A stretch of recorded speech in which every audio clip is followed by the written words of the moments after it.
בזמן עיבוד שיניים מתרחש גם עיבוד עצם. הרפואה היום מציעה דרכים לבנייה והשתלה של עצם שיכולים להחזיר את הפונקציונליות והאסתטיקה של הפה והשיניים לקדמותם. שלום לדוקטור ג'רי כהן. שלום.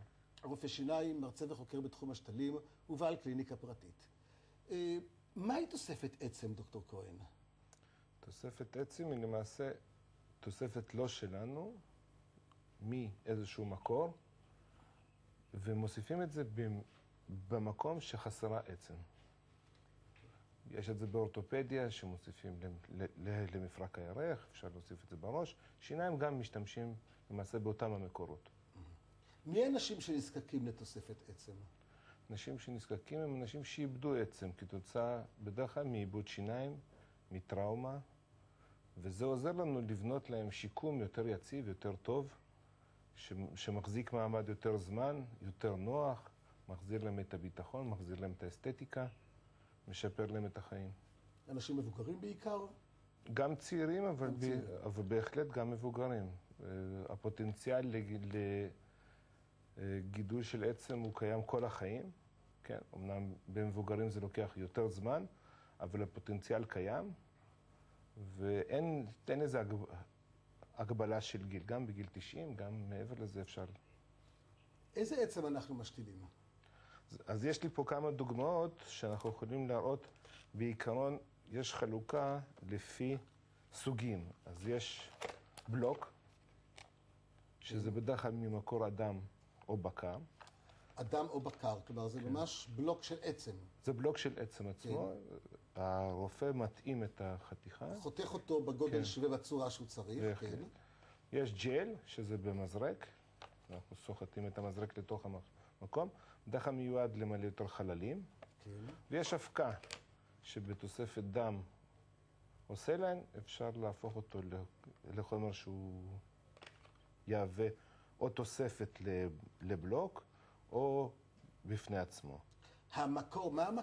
המקור של העצם אמרת לנו, של הבלוק, או מאדם או מבקר? אז יש פה כמה מקורות. מקור אדם הוא המקור הטוב ביותר, כי זה הכי קרוב אלינו. מבחינה גנטית. כן, אפשר גם לקחת מאזורים מסוימים בגוף. אבל לרופא שיניים אין כל כך נגישות לאגן או לאזורים אחרים בגוף. זה בניגוד לאורתופדיה, אנחנו צריכים להסתפק במה שיש. יש לנו בלוקים מאנשים אחרים. זה עובר ניקוי, חיטוי, לא ידועים עד עכשיו, למרות שזה ב-30 שנה בשימוש, לא ידועים שום מקרים של הדבקה באיזושהי מחלה שעברה כתוצאה משימוש עצם של מישהו אחר. זה הדבר הטוב ביותר והקרוב ביותר שיש למציאות.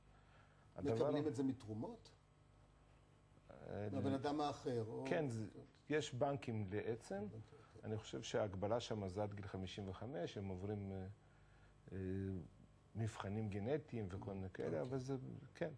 יש בקר, יש עדר בשוויץ ובארצות הברית, עדר שהוא סגור, לא מצורפות פרות אליו, זה עדר שגדל לבד.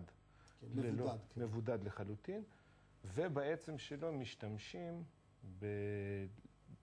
לתרומה של עצם שלנו. ויש מלאכותי. המלאכותי הוא הכי נחות מבחינת היכולת שלו ליצור או לעודד יצירת עצם, אבל הוא בכמות לא מוגבלת. כלומר, אפשר לייצר ולייצר ולייצר כמה שרוצים. יש פה גם עניין של מחיר שהוא בהחלט בא לידי ביטוי. איך נעשה הטיפול? הטיפול נעשה, אז יש לי פה סרט, אם אתה רוצה. בוא נראה את הסרט עכשיו שזהו. למעשה, אחרי עקירת השיניים, יש לנו בצד שמאל שיניים, יש עיבוד של עצם. ואז אנחנו יכולים או בבלוק או באבקה להוסיף. למלא. פה זו חתיכה די גדולה, כן? ואם אנחנו נעצור פה, אז אנחנו נוכל לראות שיש השלמה לחלוטין וחזרה למצב הקודם. כלומר, הגובה חוזר להיות אותו גובה אז זו דוגמה של לסת תחתונה. כן. בלסת עליונה, אני יכול להראות את זה פה. כן. אם אנחנו מאבדים שיניים בחלק האחורי, אז אנחנו יכולים לבנות על חשבון הסינוסים, שזה חללים שנמצאים פה. יש פה כניסה לתוך הסינוס, משיכה של הסינוס כלפי מעלה, של הממברנה, מתפנה פה חלל. לתוך החלל הזה אפשר לבנות עצם. אם אנחנו יכולים לראות את הסרטון, כן, הנה הסרטון. הנה הסרטון, אחרי עקירת השן, כן, אז יש גם ירידה של הסינוס וגם עיבוד עצם. אוקיי. ואז לא נוכל לבנות לתוך האזור הזה את השתל.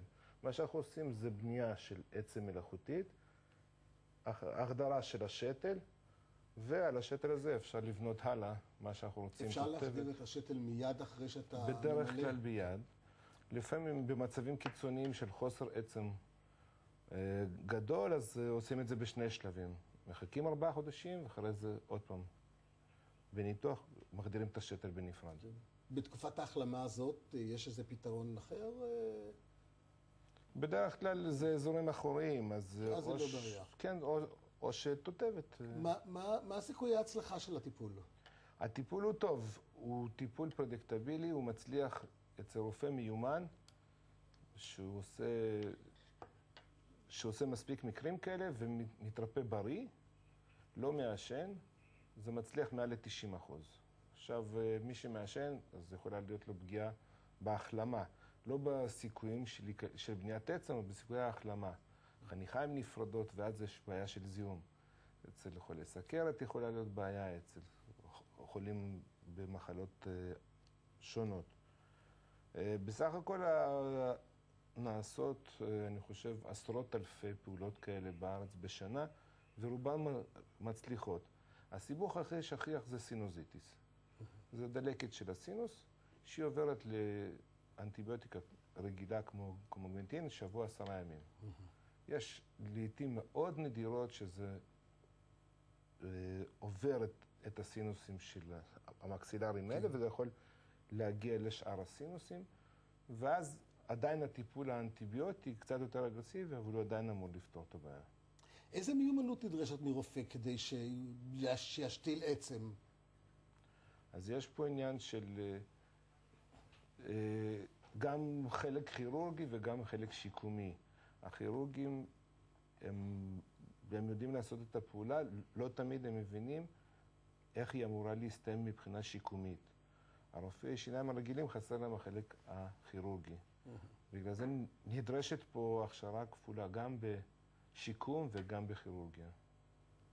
תודה רבה לדוקטור ג'רי כהן.